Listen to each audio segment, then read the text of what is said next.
Next title வந்து பார்த்தீங்கன்னா valence bond theory. ஜென்ரலாக அதை வந்து எப்படி சொல்லுவோம் அப்படின்னா விபிடி அப்படின்னு சொல்லுவோம் இல்லைங்களா, valence bond theory. So valence bond தியரியை பொறுத்த வரைக்கும் கான்செப்ட் என்ன அப்படின்னா, இந்த வேலன்ஸ் ஷெல்லில் இருக்கக்கூடிய எலக்ட்ரான்ஸ் வந்து ஆர்பிட்டாலில் இருக்குது. அந்த ஆர்பிட்டால்ஸ் ஒன்னோட ஒன்று ஓவர்லேப் ஆகிறதுனால இட் ஃபார்ம்ஸ் அ பாண்ட். ஆட்டம் இன்னொரு ஆட்டமோட பாண்டை ஃபார்ம் பண்ணுது. So that is what the concept. For example hydrogen அப்படின்னு எடுத்திங்கன்னா அதில் 1s ஆர்பிட்டால் இருக்குது, அதில் ஒரு எலக்ட்ரான் இருக்குது கரெக்டாக, 1s ஆர்பிட்டால். அது இன்னொரு ஹைட்ரஜனோட ஆட் ஆகும்போது என்ன ஆகுதுன்னா சேம் அதுலேயும் வந்து ஒரு 1s ஆர்பிட்டால் இருக்குது, அது ரெண்டும் ஓவர்லேப் ஆகுது. ஸோ இப்படி ஓவர்லேப் ஆகிறதுனால தான் ஹைட்ரஜன் அண்ட் தென் ஹைட்ரஜன் ரெண்டு ஹைட்ரஜனும் ஆர்பிட்டால் ஓவர்லேப்பிங் இப்படி ஆகி அதில் இருக்கக்கூடிய எலக்ட்ரான்ஸ் வந்து பார்த்தீங்கன்னா ஆர்பிட்டால் ஓவர்லேப்பிங் இது. ஸோ நியூக்ளியஸில் ஓவர்லேப் ஆகாது, அதில் இருக்க ஆர்பிட்டால் மட்டும் ஓவர்லேப் ஆகி ஹைட்ரஜன் சிங்கிள் பாண்ட் ஹைட்ரஜனை ஃபார்ம் பண்ணுது. So this is what the basic fundamental concept of valence bond theory, இணைதிறன் பிணைப்பு கொள்கை அப்படின்னு சொல்லுவாங்க. ஸோ இதில் வேலன்ஸ் பாண்ட் தியரியை பொறுத்த வரைக்கும் வந்து பார்த்தீங்கன்னா பேசிக் கான்செப்ட் ஆர்பிட்டால் ஓவர்லேப்பிங் தான். ஸோ இதில் ஒரு சில பாஸ்ட்லேட்ஸ் வந்து நம்ம மென்ஷன் பண்ணியிருக்கோம். பாஸ்ட்லேட்ஸில் என்ன சொல்கிறோம் அப்படின்னு வந்து பார்த்தீங்கன்னா, இந்த வேலன்ஸ் ஷெல்லில் நம்பர் ஆஃப் எலக்ட்ரான்ஸ் நிறைய இருந்ததுன்னா, ஒரு எலக்ட்ரான் வந்து ரெடியாக இருந்தது அப்படின்னா ஒரு எலக்ட்ரான் ஓவர்லேப் ஆகும்போது we are getting single bond. இதுவே வந்து பார்த்தீங்கன்னா இந்த ஓவர்லேப்பிங்கில் we have different types of overlapping. Orbital வந்து ஆக்சியல் ஓவர்லேப் ஆகலாம், இல்லை வந்து பார்த்தீங்கன்னா பேரலல் ஓவர்லேப்பிங் ஆகலாம். ஃபார் எக்ஸாம்பிள் ஒரு எஸ் ஆர்பிட்டால் இன்னொரு எஸ் ஆர்பிட்டாலோட ஓவர்லேப் ஆகும்போது ஒரே ஒரு ஆப்ஷன் தான் இருக்குது. ஏன்னா எஸ் ஆர்பிட்டால் வந்து ஸ்பெரிக்கல் இன் ஷேப். ஸோ ரெண்டு ஸ்பெரிக்கல் இன் ஷேப்பும் ஒன்னோட ஒன்று ஓவர்லேப் ஆகும்போது we can get only this kind of overlapping. This kind of overlapping we can call it as axial overlapping. இதுவே வந்து ஒரு எஸ் ஆர்பிட்டால் ஒரு பி ஆர்பிட்டாலோ ஓவர்லேப் பண்ணுதுன்னு வச்சுக்கோங்க. பி ஆர்பிட்டால் ஃபார் எக்ஸாம்பிள் நான் பி ஆர்பிட்டால் வந்து என்ன பண்ணுறேன்னா எக்ஸ் ஆக்சஸில் இருக்கக்கூடிய பி ஆர்பிட்டால் ஒன்று எடுத்துக்கிறேன்.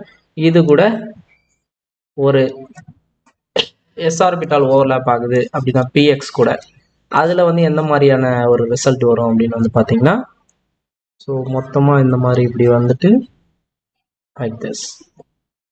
ஸோ இது வந்து பி ஆர்பிட்டாலும் எஸ் ஆர்பிட்டாலும் ஓவர்லேப் பண்ணும்போது we are getting orbital overlapping like this. So இந்த மாதிரி ஆக்சியல் எந்த ஆக்சஸில் இருக்கோ அந்த ஆக்சஸ்லேயே ஓவர்லேப் ஆச்சு. இன்னொரு பி ஆர்பிட்டால் ஓவர்லேப்பிங் கூட பார்க்கலாம். ஸோ பி ஆர்பிட்டால் என்ன பண்ணுது அப்படின்னு பார்த்தீங்கன்னா இன்னொரு பிஎக்ஸ் கூட இந்த ஆக்சஸ்லேயே ஓவர்லேப் ஆச்சுன்னு வச்சுக்கோங்க. ஸோ இதுவும் பிஎக்ஸ்ன்னு வச்சுக்கோங்க, இதுவும் பிஎக்ஸ்ன்னு வச்சுக்கோங்க. ஆக்சஸ்லேயே ஓவர்லேப் ஆச்சு அப்படின்னா சென்டரில் இந்த மாதிரி ஒரு பெருசாக வரும். இப்போ இந்த பக்கம் கொஞ்சம் இருக்கும், இந்த பக்கம் கொஞ்சம் இருக்கும். ஸோ இது வந்து பிஎக்ஸும் பி ஆர்பிட்டால் எக்ஸ் ஆக்சஸில் ரெண்டும் வந்து அதனுடைய ஆக்சஸ்லேயே ஓவர்லேப் பண்ணு. ஸோ இந்த மாதிரிலாம் ஆக்சஸ்லேயே ஓவர்லேப்பிங் நடக்கும்போது வேலன்ஸ் பாண்ட் தியரி பிரகாரம் என்ன சொல்கிறாங்கன்னா சிக்மா பாண்ட் அப்படின்ற ஒரு பாண்ட் ஃபார்ம் ஆகும் அப்படின்னு சொல்கிறாங்க. இதுவே வந்து பேரலல் ஓவர்லேப்பிங் ஆர்பிட்டால்ஸ் வந்து ஃபார் எக்ஸாம்பிள் நான் பிஒய் ஆர்பிட்டால் எடுத்துக்கிறேன்னு வச்சுக்கோங்க. பிஒய் ஆர்பிட்டால் இப்படி இருக்குது, இன்னொரு பிஒய் ஆர்பிட்டால் வந்து பக்கத்தில் இருக்கக்கூடிய எலிமெண்ட்டில் ஆட்டம்லேருந்து இன்னொரு பிஒய் ஆர்பிட்டால் வருதுன்னு வச்சுக்கோங்க. ஸோ இப்போ இது ரெண்டும் வந்து ஓவர்லேப்பிங் நடக்குது. ஓவர்லேப்பிங் நடக்குன்னா இப்படி இங்கே சைடில் ரெண்டும் வந்து ஒன்றா ஜாயிண்ட் ஆகிறதுக்கு தான் வாய்ப்பு இருக்குது. ஸோ அப்படி ஜாயிண்ட் ஆகும்போது இது என்ன ஆகும்னா, ஸோ இப்படி ஒரு ஆர்பிட்டால் இருக்கும், இன்னொரு ஆர்பிட்டால் வந்து பார்த்திங்கன்னா இப்படி வந்து ஓவர்லேப் ஆகும். ஸோ இந்த மாதிரி பாசிபிலிட்டி தான் சான்சஸ் இருக்குது. இந்த மாதிரியான ஓவர்லேப்பிங் வந்து பேரலல் அப்படின்னு சொல்லுவோம். இப்படி ஓவர்லேப் ஆகும்போது ஃபார்ம் ஆகக்கூடிய பாண்டுக்கு பேர் பை பாண்ட்.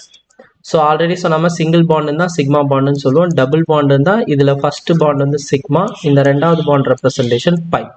ட்ரிபிள் பாண்டாக இருந்ததுன்னா இந்த சென்டர் ரெப்ரசன்டேஷன் சிக்மா, இது வந்து பை, இந்த கீழே ரெப்ரசன்ட் பண்ணுறதும் பை.